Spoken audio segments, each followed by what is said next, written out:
Good afternoon, everyone, and welcome to the Center for Migration Studies and Ready to Stay webinar. We're grateful you can join us for the discussion of the CMS report, Ready to Stay, a comprehensive analysis of the US foreign-born populations eligible for special legal status programs and for legalization under pending bills. During this webinar, we're going to hear from the authors of the report, Donald Kerwin, Jose Pacas, and Robert Warren.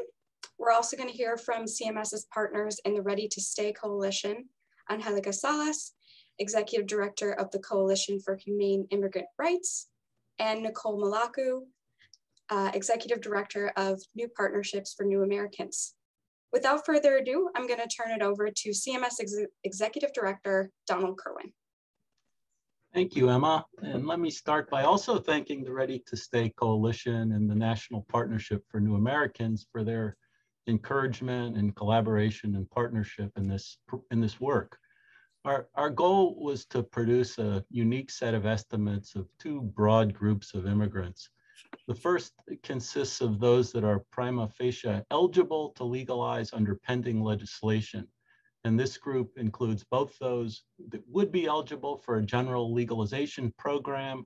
These are the kinds of programs that cover undocumented immigrants who are present in the United States on a set date and who meet other requirements.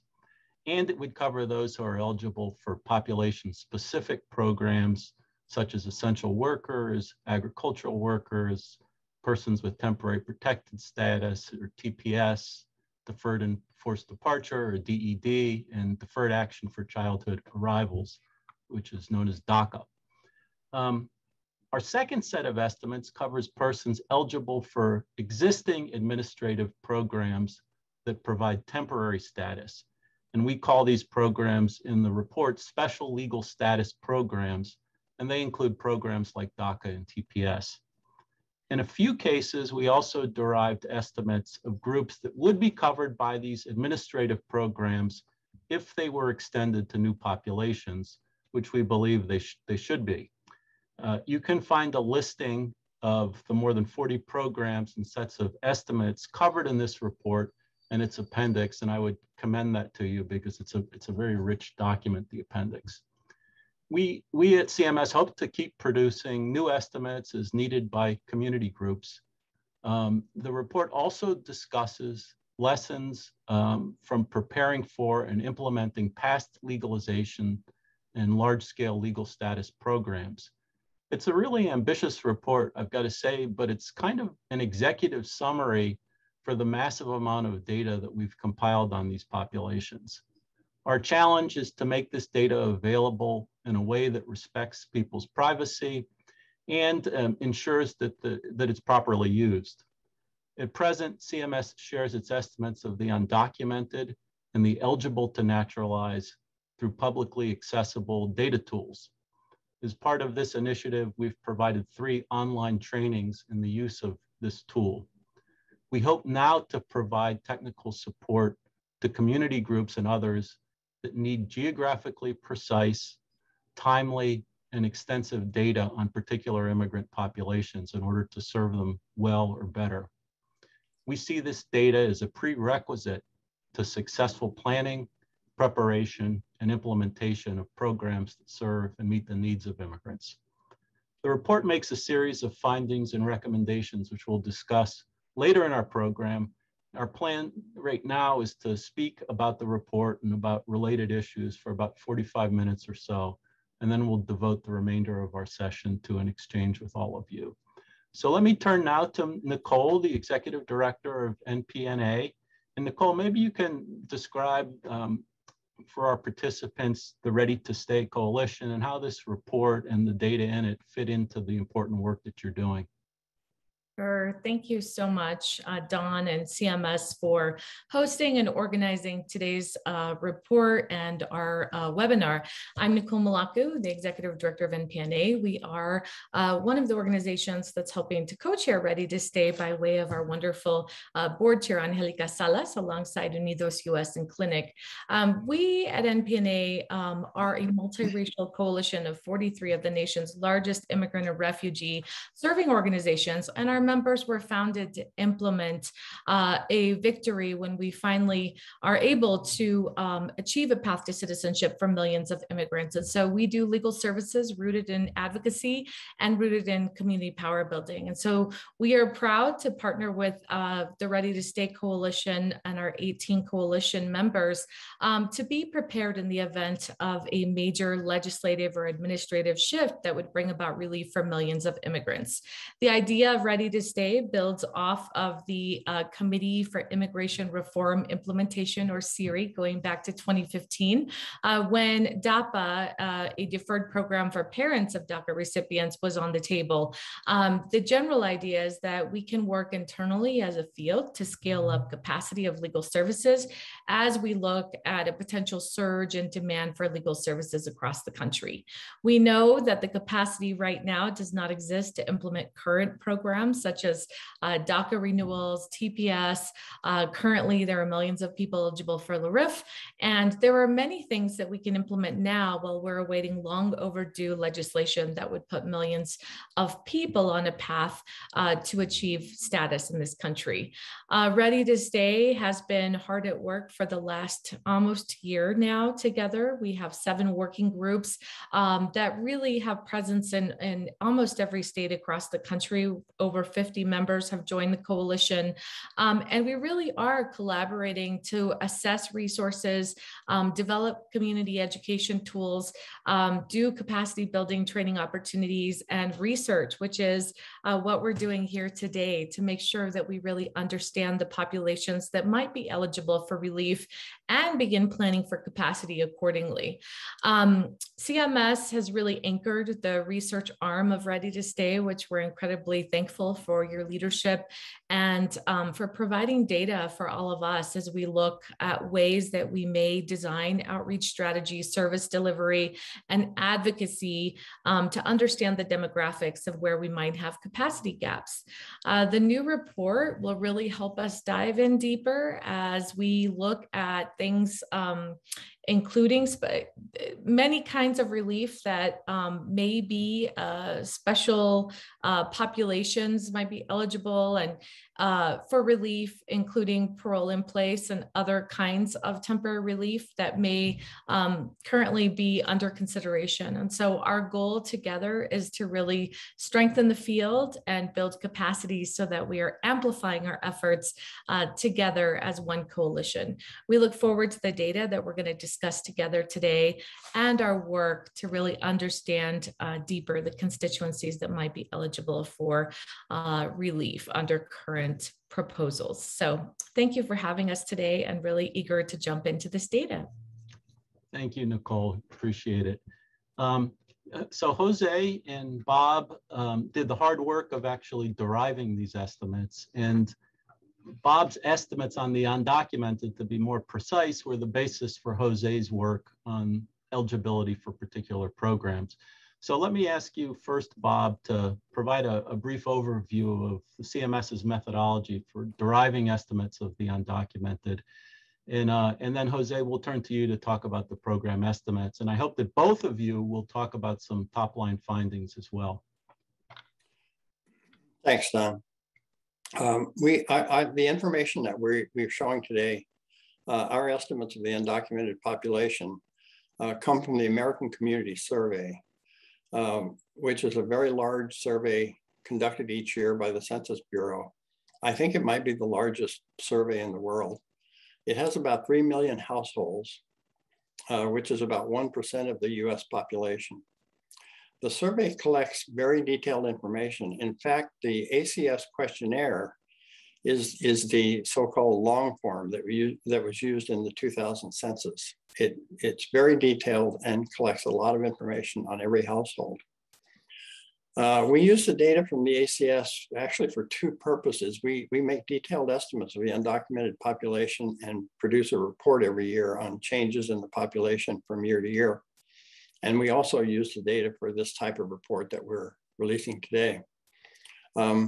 I'll tell you how we derive the estimates, and then Jose can describe how he compiled the data for all the programs that are in the report.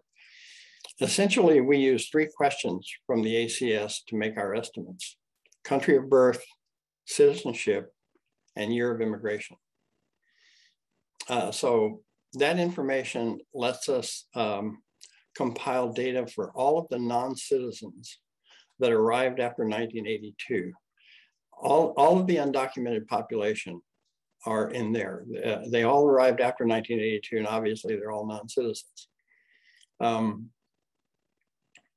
So the ones who arrived before 1982 are legal immigrants because they legalized under IRCA.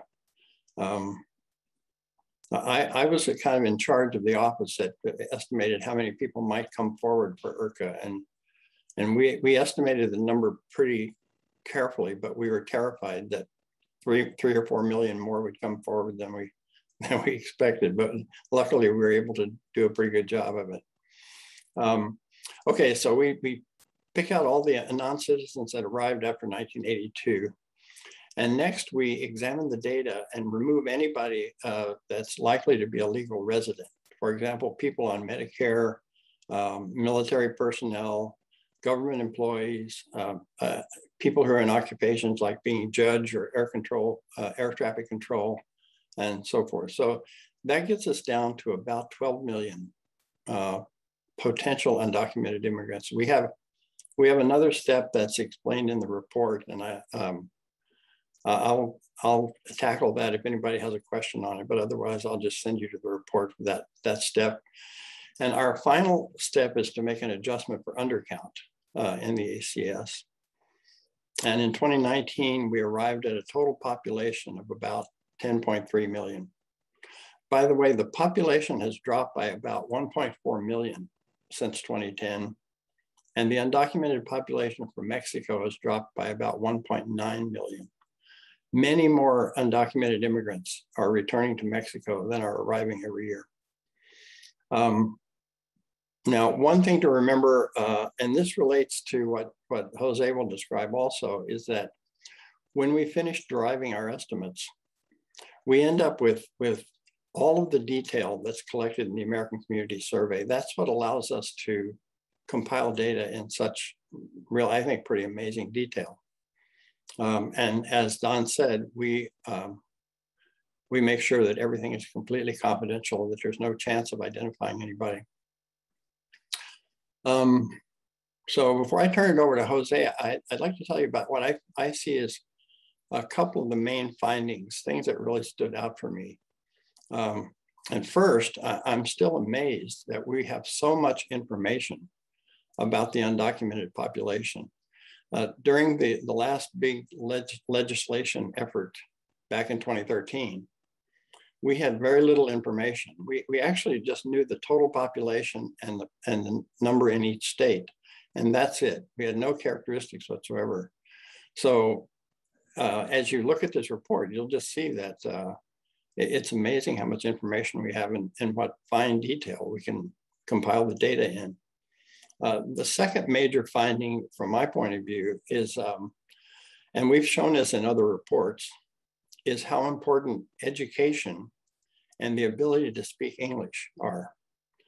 Those who speak English well and have finished high school, and in many cases attended college, are much more likely to live in households with incomes above the poverty level and to be buying their homes.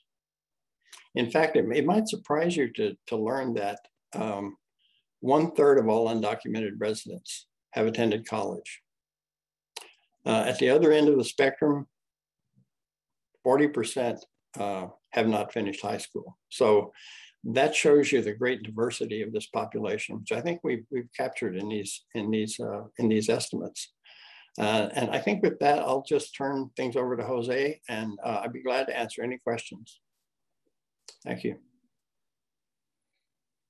Thank you, Bob. Well, my name is Jose Pacas. I'm out of the University of Minnesota. I work at a place called the Institute for Social Research and Data Innovation. And this particular project has been a labor of love, really, that we've undergone for how many months now. So I'm honored to be a part of this and to bring the data wonkiness that I delve in every day, but to make that usable for policy and for actual implementation of change for immigrant communities. So I actually have a little bit of a presentation talking about the wonkiness, because I want to highlight to you all, and can someone nod on the panel to let me know that you can see this? What I'm trying to highlight here is a little bit of what's under the hood of these estimates. There are no secrets here. This is what we do and what we highlight in the report. And so back to the American Community Survey, Bob gave us a great overview of how we derived the unauthorized group, undocumented group. And for the American Community Survey as our starting point, what it is, we have about 3 million people in this survey. It's nationally representative of the United States. And importantly, they have questions on population and housing. This is what Bob was referring to as about the long form. Specifically, we get data about age, citizenship, year of immigration, birthplace, relationship of members in the household to each other. And this is not exhaustive. This is just basically the variables that we ended up using. And then we have stuff about employment status, industry occupation, military service, income and earnings, educational attainment. And perhaps the most important part of the American Community Survey is the geographic detail and the reliability of which the geographic detail and the size of the survey allows us to look at these numbers down to a state, a metropolitan area, and even lower levels. So what do we do? And this is really where the magic was happening. Was Melissa Katsaris provided us with eligibility criteria of programs. And we have to match that up as closely as we can to the data available in the ACS. So I'm going to walk through an example so you can all see exactly what we were doing. Many of you know DACA, Deferred Action for Childhood Arrivals. This is the eligibility criteria that you are all probably used to seeing, right? Applicants under age of 31 as of 2015, not convicted of a felony or 3 or more misdemeanors. I see that, and the challenge I have is to translate that to the data. How close can we get the eligibility criteria in the data? So here's what I ended up doing for this part, right? They're 31 as of June 15th, 2012. Well, that means that in 2019, when we see the data, their age is less than 38, right? So 7 years later, when we see them, their age is greater than 15 when they're applying. So that's the criteria then. And they came to the US before turning 16. We have data on when people immigrated to the US. So we want to know that their age minus the years in the US is less than 16. The highlighted words, age and years in the US, these are variables that are available in the American Community Survey. Continual residence since June 15th, 2007, and physical presence on June 15th, 2012. Well, that means that the year of immigration must have been before 2008. The had no lawful status as of June 15, 2012. Well, this group that we're looking at already is likely unauthorized. This is the no lawful status that we're talking about. Currently in school, well, we have whether people are currently in school in the ACS. We know whether they've obtained their high school diploma or their GED. And we also know whether people are veterans. So the assumption here, and people should notice, is that we don't know if they're honorably discharged, but we need to get as close as we can with the data provided. The perfect can't be the enemy of the good with this. And finally, the not convicted of a felony or 3 or more misdemeanors, well, we don't have data on that. So that's another thing for people to realize, is that we are close, but not perfect with all of this.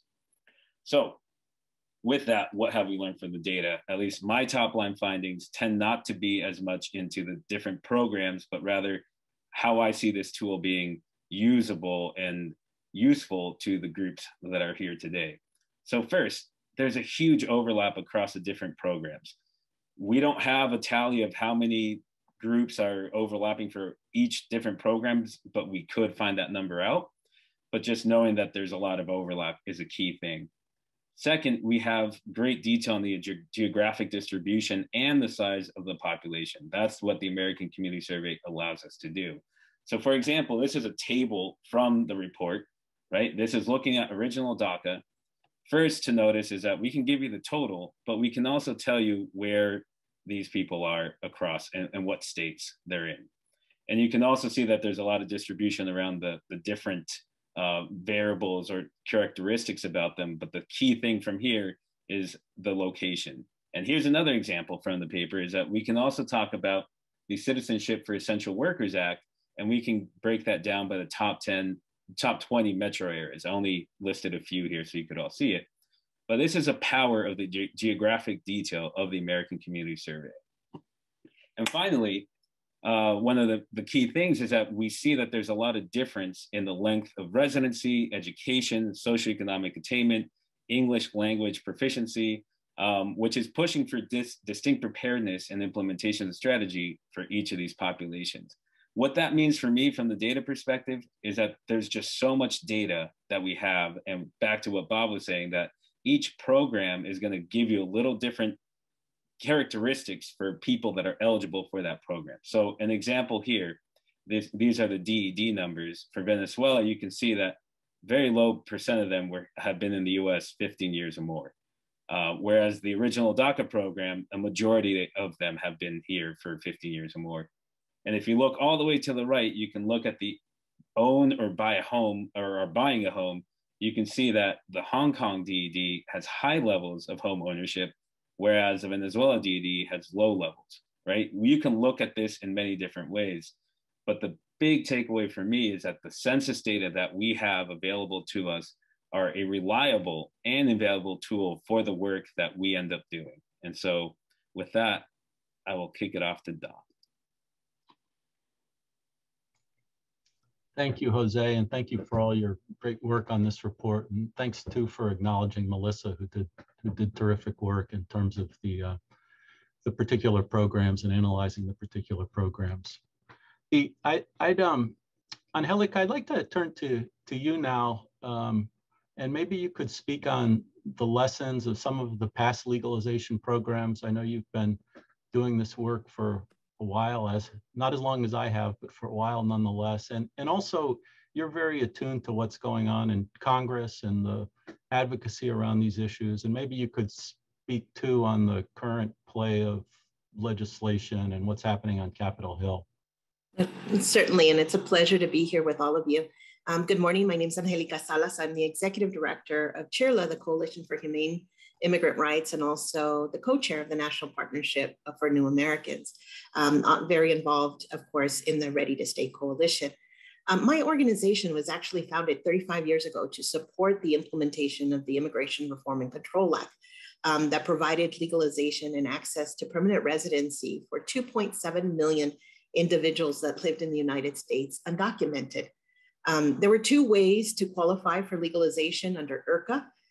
Well, IRCA passed in 1986, as was said earlier. In order to qualify, you had to demonstrate that you had been in the country prior to 1982. The second manner for qualifying for legalization or permanent residency was to demonstrate that you had worked in farm work, and actually by having an agricultural employer certify your work history. Over 1 million individuals applied in the 1986 program in IRCA under the component of the program called the Migrant and Seasonal Agricultural Worker Program. Individuals in 1986 in this IRCA program who participated in the program saw their lives change. The lives of their families change for the better. And I have a very special connection to this program because my family was a beneficiary of this program. I saw aunts, uncles, cousins who worked in the fields of California and Washington State benefit and get their chance to live in this country without fear. Their economic future changed, and they were able to continue to greatly contribute to this nation that embraced them formally. Unfortunately, it has been 35 years since IRCA, and we have not had a mass legalization program. Our immigration laws instead have become more restrictive, more punitive, and really close to the idea of giving the now 11 million undocumented immigrants and their families a chance at a better life. But that could change this year, our 35th anniversary of IRCA, on the 35th anniversary of IRCA. As we arrive at the tail end of 2021, I want to remind everybody that we came into this year with incredible, incredible hope. We came with high expectations for Congress, for President Joe Biden and Vice President Kamala Harris. The votes of millions of families were for a new way forward on immigration and an end to the cruelty of the Trump years. Our vote was for a just and humane immigration reform and for an end of the uncertainty of temporary statuses like DACA and TPS, and a recognition of the essential immigrant workers who continue to keep us going even during this pandemic. However, the Republicans in the Senate refused to take on the U.S. Citizenship Act or the Dream and Promise Act or the Farm Worker Modernization Act that passed in the House in a bipartisan fashion. That is the Dream and Promise Act and Farm Worker Modernization Act. I just want to remind everybody, these two bills passed in April of this year in bipartisan fashion. The Republican decision, especially in the Senate, to continue to support Trumpism and xenophobia forced the movement to look for a different path forward. And the only path for protection was the budget reconciliation process and immigration's inclusion in this process. And we were successful. We were successful in safeguarding $1 billion in the Building Back Better bill for the implementation of a legalization program that would provide a path to citizenship for the undocumented. This process, of course, requires that the policies that are included clearly demonstrate a budget and economic benefit to the nation. And this is determined by the guidance of a Senate parliamentarian. Unfortunately, so far, this unelected parliamentarian has made determinations that negate access to permanent residency, of which, of course, I just want to underscore, we disagree and have asked the Senate to disregard her advice on this issue. We ask that it be disregarded in part because she states that the economic benefit to the nation is outweighed by the benefit of immigrants, of the benefit that immigrants receive themselves. But according to the Center for American Progress, in their reports, their countless reports, they demonstrate that if legalization were to be included, $1.7 trillion would be contributed to the US GDP in the first 10 years. There would be a contribution of $799 billion alone just from those beneficiaries who would qualify under Dream and Promise or the Dream and Promise Act population. These are folks with DACA and TPS holders. Nonetheless, the Senate parliamentarian has been presented with a new parole program that would provide undocumented individuals not a path to permanent residency, but instead, if they've been here since 2011, a temporary legal entry, a 5-year work permit that is renewable once until 2031, access to the use of advanced parole program for travel, and protection from deportation for the life of the program. A lot of people ask me why 2011. I've gotten this question over and over again. And my response to is because that is what the $100 billion in the bill actually pays for. So the population is constrained by the amount of money that is available. Where we are today is we are awaiting the decision of the Senate parliamentarian as to this new program that has been presented to her. We're supposed to be hearing notice of this any day now. But I think where I want to conclude is that we're not going to give up. We're not going to give up fighting. We believe that the contributions, just like in IRCA in 1986, the contribution of the families that were formally recognized through that program were to the nation. And that we look at a lot of numbers, but behind all of these numbers and the millions, behind those numbers are families like my own, that it was about the individuals who were undocumented, the US citizens, it was whole families, whole communities that benefit, and this nation will benefit. And that is what we're trying to convey to the Senate and to ensure that as we hear from the Senate parliamentarian, that they are reminded that if we are to build back this nation, we have to build it back with the immigrant community that has held it up for so many decades and decades without protection and without formal recognition. And I'll pass it back to you, Don. Thank you so much. Nicole, I guess maybe you could speak a bit on the importance of legalization preparedness and the kind of work that Ready to Stay is doing, both if a legalization bill passes, and it's true, a legalization bill will ultimately pass. But even if it doesn't, it's important. And I know that that's a consistent theme of Ready to Stay and something that I believe deeply in as well. So maybe you could speak a bit to that. Absolutely. We at Ready to Stay have what we call the no regrets bucket of our work together, really building off of our collaboration and our mutual energy and our desire to really fill in the gaps where there are major gaps in capacity across the country. And so part of this coalition is really to uncover where there are those major capacity gaps. We know that across the country, legal services is one of the most underfunded aspects of our work.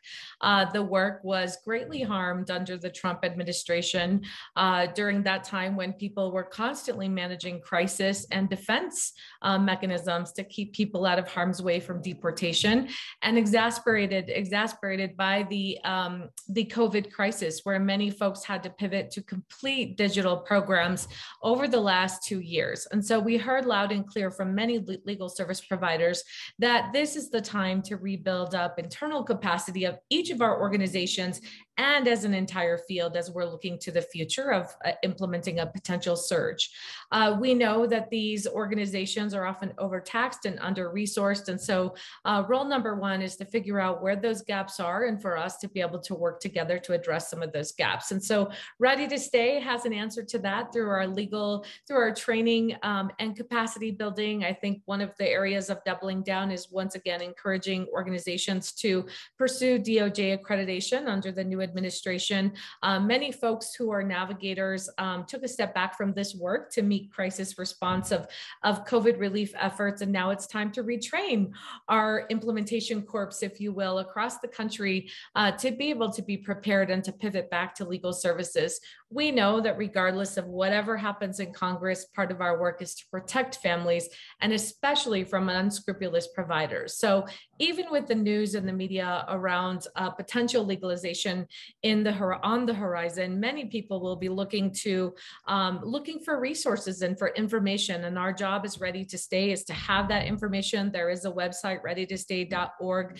that people can go to across the spectrum of legal service providers, but even from the general public, to look at what's happening right now, what's not happened, most importantly, and what they shouldn't be signing up for. So we know that in a moment like this, notarios and the unscrupulous providers will be telling people that they can perhaps get in line for some form of relief that doesn't have any regulations at this moment and even passed a bill at this moment. So the number one role at this point is to protect communities in this interim as all of these proposals are being discussed. I think another lesson learned from, coming out of this moment is that key agencies that will be part of implementing any surge like USCIS were completely decimated under the last administration. And so rebuilding to handle current forms of relief like citizenship, like the Afghan parole programs, the capacity is not there. And quite honestly, the admin advocacy group of Ready to Stay can really be a voice to help streamline process and to make sure that a key processing agency can amp up and scale efforts to be ready and really look for the opportunities to maximize impact of an agency's processing power and find major gaps. So a really great example is, with DACA, EAD renewals happening across the country are not happening as fast as they should be. The Ready to Stay Admin Advocacy Coalition could identify some places where they needed to be processed faster, and we're able to be in touch with USCIS and helping to move those work permits faster. People were literally losing their jobs. And so that's really an important component. And then lastly, I will leave us with this thought. History has taught us from implementing DACA, and I'm sure Angelica and others who implemented IRCA can share, no matter how big or narrow a program is, we know there will be millions of people who won't qualify for whatever it is. And so we need to be prepared as a field with how we engage these individuals, how we provide orientation and education to folks that leave them empowered and coming away connected and engaged with organizations across the country so that they can fight with us for relief for the rest of the folks who still need an affirmative path forward. And so I'll leave us with that last idea around building community as a part of the Ready to Stay work and as a part of what we do at NPNA as one of the overarching goals of our work together. Thank you. That's very powerful Nicole. Let me make a few kind of final comments. I might talk for longer than my allotted time, I don't know, but because I just want to build a bit on both Jose's and Bob's findings, but also speak briefly on the report's recommendations, which will tie a lot of this together, I hope. I think a main finding is the very different levels of integration of different groups. Yes, there's a lot of similarities, there's overlap, but there's a need to approach different groups differently. Some groups need more than others, and that's kind of a fact and what we found in the data.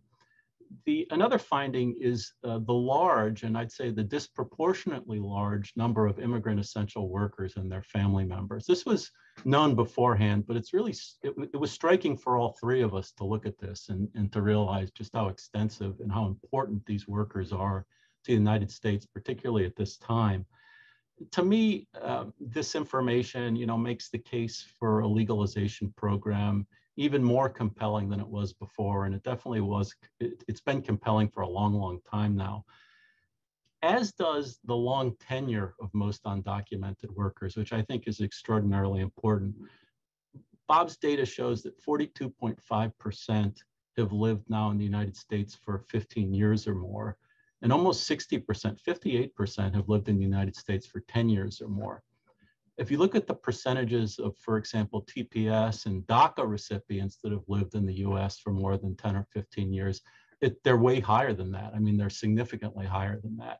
So this goes to show, as does all of the data really that we've collected, just how deeply embedded the undocumented are in US communities and the extent of their contributions already. And of course, legalization would significantly enhance their prospects, their contributions, and their opportunities. That's kind of the way it works and has worked in past legalization programs. People get legalized, they can get jobs that are commensurate with their skills and their abilities, their qualifications, and they invest in education, they invest in job training. It's just a good thing that spirals upward all around.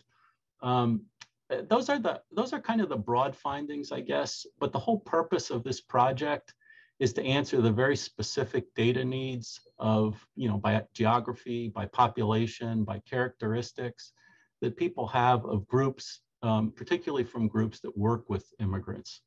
And we'll leave it to those groups. That's the intention of this project, and others to tap this data for their own needs and to come up with their own more specific findings, which we can't actually know just looking at the data. You all know because you're working with immigrants. We can't know that, but we're happy to tell you what we do know. And what we have is about 500 pages of Excel sheets of data, which is really, really extensive and kind of a shocking amount of data. The report makes 4 general recommendations based on the data and findings. The first is it argues for a general legalization program that covers as many of the US undocumented as possible. I mean, I think that's fairly straightforward. However, given the infrequency of such programs in US history, it also supports, some combination of population-specific legalization programs that cover the largest number of undocumented immigrants that they possibly can. Maybe those kinds of programs would be more understandable to people because they show exactly who these folks are. But regardless, the basic idea is to cover as many as possible. It also proposes expanding temporary protected status to new populations as an interim step and is maybe a complementary step as a way to think about it to legalization. It points out that a TPS designation for Guatemala and redesignation for El Salvador and Honduras would mean that more than 1.8 million persons from these countries could access temporary protected status. That would be a total game changer for those folks. And it also provides a non-exclusive list of other states that should be designated for TPS or that should be redesignated. And of course, redesignation would allow newer arrivals to also access that important program. TPS is not, let me just be clear, TPS is not a long-term solution, but it would clearly benefit recipients, their families, and their communities, both their communities in the United States and their communities at home, which are often troubled and need the remittances that they are able to send home. And it's a recognition too of the reality of US labor needs and how important these folks are to the US labor market. I mean, we've done some work on the Washington, D.C. area and just how important, say, Salvadoran construction workers are for the Washington, D.C. and its kind of economic boom. And the business people understand this fully, and it would be great if Congress understood it as well. It's also a recognition of obviously the horrid conditions in some of the designated countries and the fact that people really can't safely return home and shouldn't have to. Second, we argue that immigration reform needs to be broader than a legalization program. We also need to revamp the US legal immigration system to respond to current and future labor, family, and humanitarian needs. That was one of the deficiencies, actually, of the IRCA program, that it didn't do that. And I think the real truth is we don't like to say comprehensive immigration reform anymore. Nobody does, but the truth of it is that legal immigration reform, legalization, and enforcement are really all intertwined. You do have to fix them, maybe not in the same bill, but they all have to be fixed to have an effective and humane immigration system. The report also proposes that reform legislation should advance a key date that's already in our immigration system, and that's the cutoff date for the registry program. And the registry is a program that was created by Congress in 1929 to legalize very long-term residents who had good moral character and who met other requirements. And in its early decades, Congress regularly moved forward the cutoff date for eligibility for that program, but it hasn't been moved forward now since IRCA, which was 35 years ago. And at that point, it was moved forward to January 1st of 1972. So think about how ridiculous it is to have a legalization program on the books, but nobody qualifies for it because you'd have to be here for 50 years or more to qualify for it at this point. What we've been talking about for a while now, and I think others have as well, is the need for a one time to move that date forward. We're proposing that it get moved forward to January 1st of 2012, which would be 10 years in the past.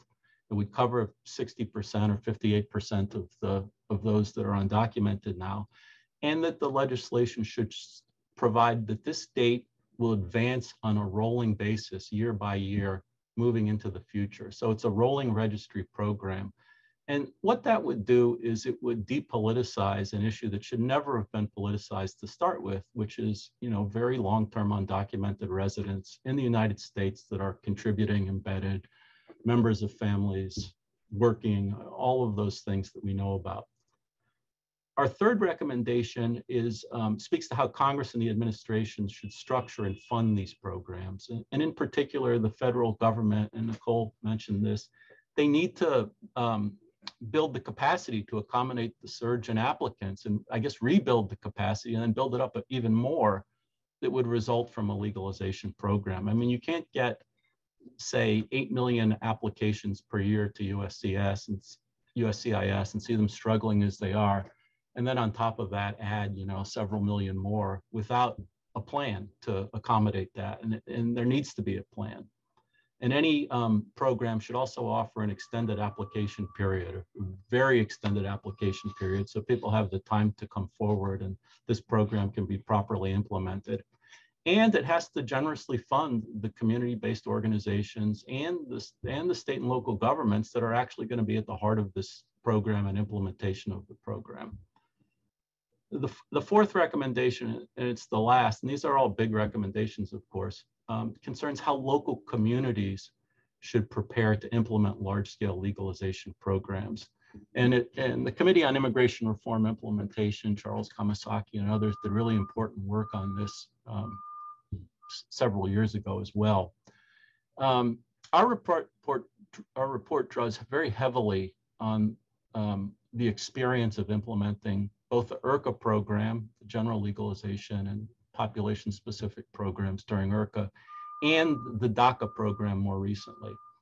And it argues that the best way to prepare for legalization is to build the community-based partnerships, capacities, skills, resources that have developed through the work of these agencies working together on implementing programs exactly like DACA, TPS, naturalization, DED, for many, many years now. It basically argues that the best way to prepare for legalization is what Ready to Stay is doing. And I believe that. And when you're doing that, you're both preparing for legalization and you're legalizing people. You're doing both at the same time because you're getting people status while you do that. I think in anticipation of legalization, you also need to focus on strengthening individual legal services agencies, community navigators, organizers, and others that are going to be implementing these programs. Charitable legal programs for immigrants, for example, help to legalize hundreds of thousands of persons each year, but just on a case-by-case basis. And we don't need Congress to do it. You know, it's happening. And that needs to grow more and more, as does screening of the undocumented and representation of them.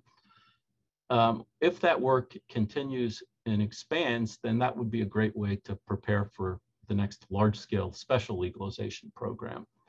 And I think to do any of this work well, policymakers, government officials, CBOs will need to know who's eligible for these programs, where they live, and their characteristics. And that's really what this initiative is about in closing. So it's why we're excited about it, and it's why we're very happy and that we've been able to partner with NPNA, and will continue to do so, and with the Ready to Stay Coalition and groups on this important work. So let me stop there. I did want to just pick up quickly, and maybe Bob, you would like to do this too, or Jose, on kind of the parliamentarians' logic, because it's quite clear from lots and lots of work, including lots of programs or lots of reports that we've done, that there's enormous benefits from changes in status as people progress in status to permanent residence and citizenship. We've had a citizenship report that just showed that. And you know, how does it work? Well, once people get status, they're able to then invest in education. They're able to switch jobs. They're able to, you know, do things that they couldn't do before. And that leads to additional wages, and it leads to additional spending, and it leads to additional taxes, and it's good for, you know, it's good for the economy.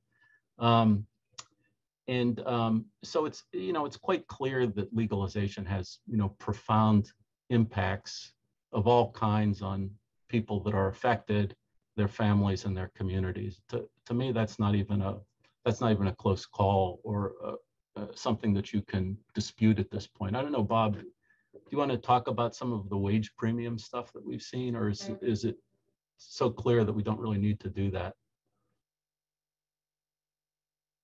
You have to unmute. There we go.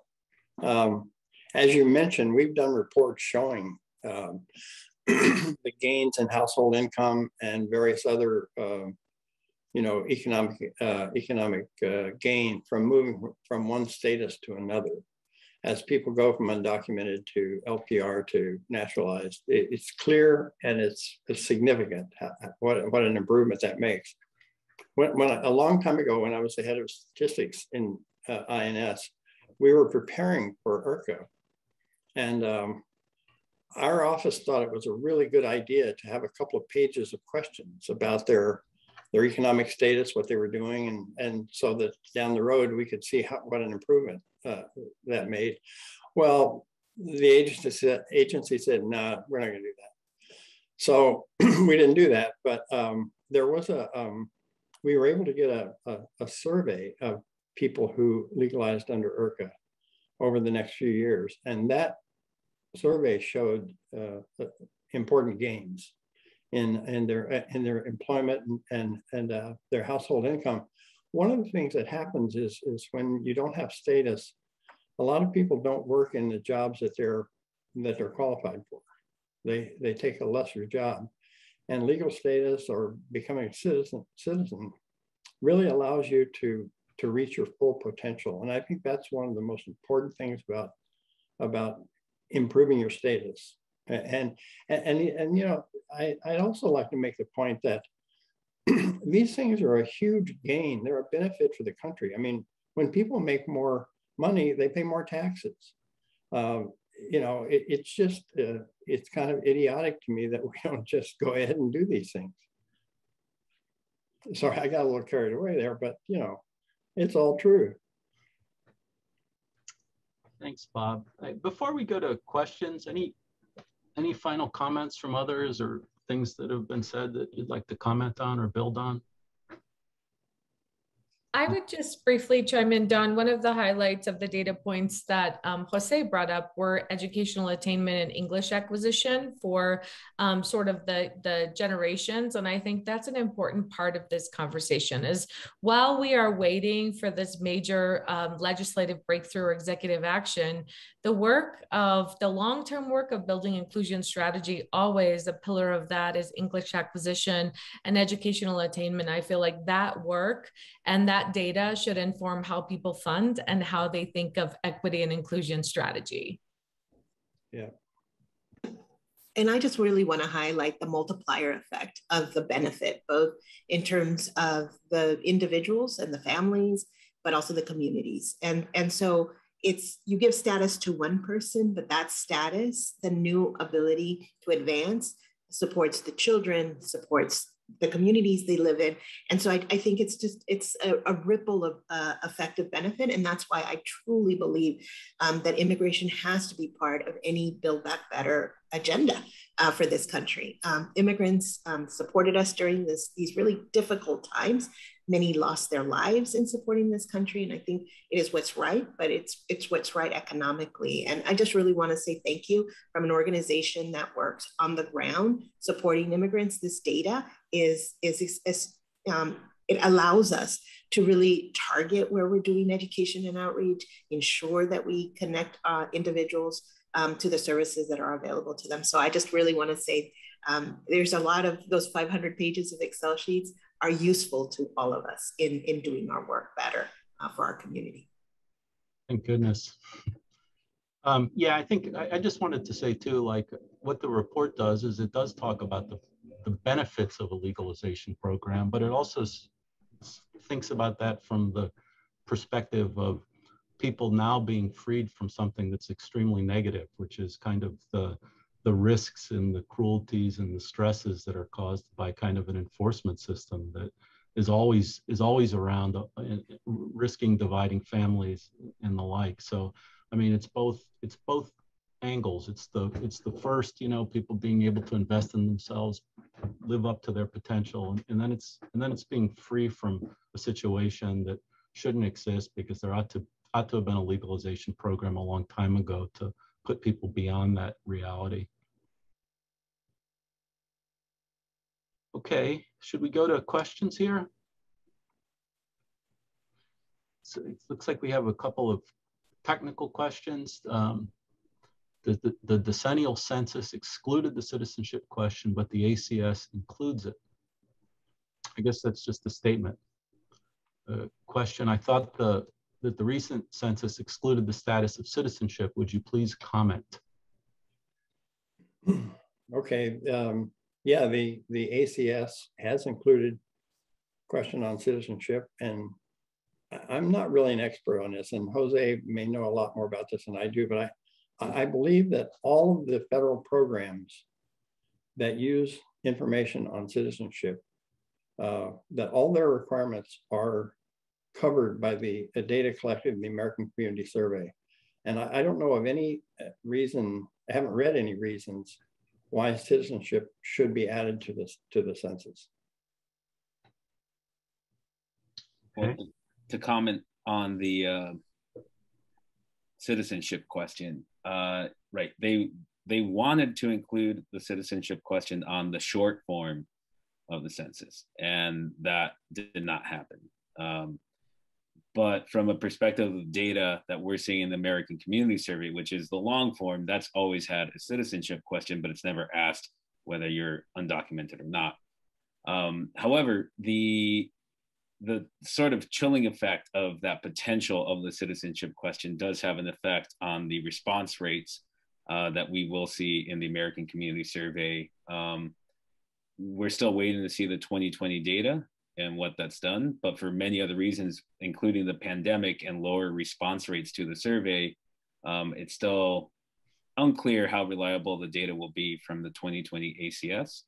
I believe that we will certainly be able to see a total undocumented population estimate But whether we'll be able to get down to the lower levels of geography that we're used to seeing, that's still up in the air and probably unlikely. So that's the back to the original question. Decennial census did not include it, but ACS has always included it. This is a question, this next one is an important question, I think. Can you speak to the breakdown for undocumented Black immigrants not under the TPS category? And well, I'll let you guys answer that, but the short answer is yes. Yes, absolutely, you can. We don't know it offhand, and I think that gets back to Don's point, which is it depends on the individual questions that everyone has. The data can be cut that way to give an idea. But right now I'm looking at your question. I don't know. I wouldn't venture to guess whether it's up or down from 2013. But if you reach out to CMS, I know that we're going to be fielding that sort of data request, and we can give insight into that sort of question. It's not just that we're going to be fielding it, but we are actually fielding a question like that now and producing data on the eligibility of Black immigrants in New York City for these various programs. So that's the kind of question that's already come into us and prior to this event, and we hope that more questions like that will come in afterwards. Okay, what do you foresee is the biggest challenge to implementing a legalization program beyond passage of the bill itself? Angelica, yeah. Sure. Well, I think we've learned this in all the programs that we have implemented. And whether, and I just want to say I was 15 years old when IRCA passed. 10 years later, I started at CHAIRLA. So just FYI. But what I do think the biggest issue is that I see is that while the qualifications, what are the requirements for those who qualify? Well, first you have to educate people about what the program is and then who qualifies. So actually what we saw with DACA, what we saw even when DAPA was potentially on the table, and any other program is you get many more people who come to your doors as opposed to the people who qualify. So you have to be prepared for those large influxes of individuals and really have the systems in place. And now with technology, the phone systems, the online systems, because people will try to reach you in person, as would happen with DACA. First day, I always remember 10,000 people outside our doors at 8 o'clock in the morning because they wanted the program, but then they also reach you on the phone and and now online, right, through your website, et cetera. So an organization has to be prepared for that kind of influx. We had a similar situation with the disaster relief program for immigrants in the state of California that provided cash assistance. Again, only 150,000 people qualified, but millions called to see if they did. And so I feel like that's an important element that we really have to take into consideration. I think I want to underscore what Nicole said earlier, which is not everybody will qualify. So you also have to be prepared in those moments, because maybe they don't qualify for this program, but they qualify for another and they didn't know. So we have had individuals who have come in for DACA, but they actually qualified for something else. They came in for a UV, a particular consultation. Maybe they did qualify for a U visa. So as organizations, we also have to be prepared to do the inquiry into the individual's very particular situation to try to identify other forms of relief. Especially when, and also depending on age. I believe deeply that, strongly around what you've stated on the registry. We're big proponents of the change in the registry and the rolling registry. The other component based on date is evidence collection. How do you demonstrate that you've been here for an X period of time? And so the farther you get, the closer to the present, the better. The farther you get in time, it's the harder to produce that evidence to demonstrate that you qualify for the program. Nicole, I know you need to go. Did you want to say something before you go? No, I think I was speaking, you know, one of the questions I saw in the chat was around how can a legal service provider begin to prepare? I was just going to go where Angelica was going. There's systems to scale up within any agency that includes your front end office and your back office to be able to handle an influx of information. Your community education team needs to be shored up and ready to be doing outreach and intake strategies, and also volunteer engagement. There are, you know, in contrast to what we see for anti-immigrant sentiment, when something that is life-changing that will pass, there is an opportunity to engage the larger community. And so building your bench of your volunteers is a critical component. I remember having more volunteers than participants at some of the workshops when I was doing the work on the ground, because people can see the value in that. And it truly is a welcoming moment for the many folks who want to help implement something that is life-changing. And then last, I think building back the capacity of, you know, your own agency to handle those complex cases and having the proper handoff for those complex cases that need to go beyond what your shop can handle, strong relationships with AILA and with other providers that can do that, as well as members of the private bar who will take some of those cases on pro bono. So there's a lot of groundwork that needs to be happening. And I think many of us who've done the work on, you know, in service provision understand what that looks like and building that to scale. And then last, to one more question somebody had around how do we deal with all of these denials and things we're seeing now.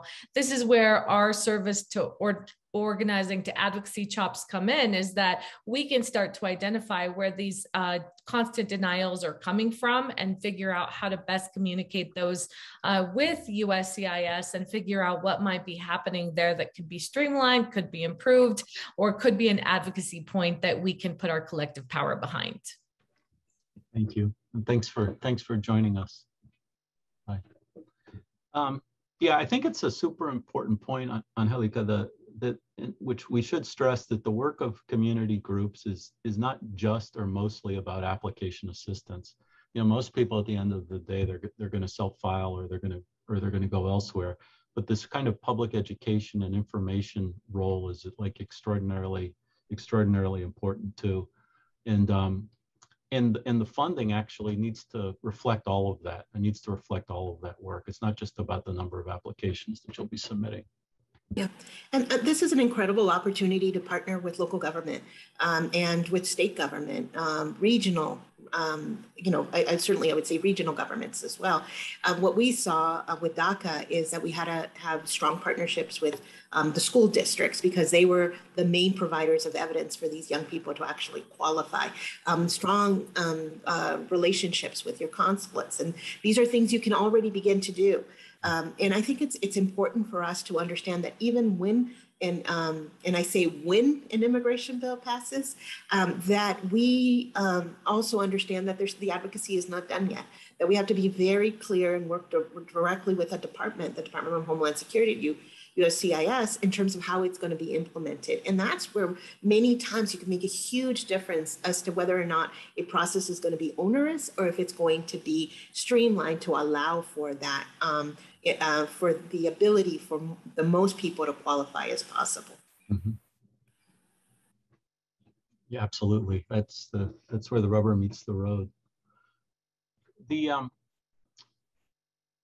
I think Nicole answered part of this, but you know, there's other elements to this question, which is how nonprofits are building back capacity after the Trump administration and with the uncertainty of the Biden administration, as with re-implementing the Remain in Mexico program and mass denial of Afghan cases. How best can we use this data to prepare for what seems to be an uncertain future? Well, I believe in being proactive. I believe in going out with this data, going out to the community now and engaging them. They already need the information about what's happening in Congress, because there are very unscrupulous actors. Certainly in Los Angeles, I'll be driving and all of a sudden it says, apply here for the new legalization program. So it's already important to be doing that community education. This data gives you a good sense of where, where you can do micro-targeting around the community education and outreach. We do community education outreach all year long, and actually connect also through our assistance hotline. And these are the ways that you can combat erroneous information, but also an opportunity to keep our community updated. Often what they hear in the news are very much sound bites, very quick, but you can go in there and answer the questions that they have, answer the questions about what's happening in this new moment, but also understand as well how you can connect them with services that already exist, and make those connections to all the different agencies. So if we're doing something, for example, in Orange County, we were able to tell them, well, not only can we help, but these are all the other organizations that in your community that are available. And to make those connections now is critical. And a question, on the advice that you'd give to agencies like USCIS that are going to be handling kind of this huge influx, what's the best way to do that?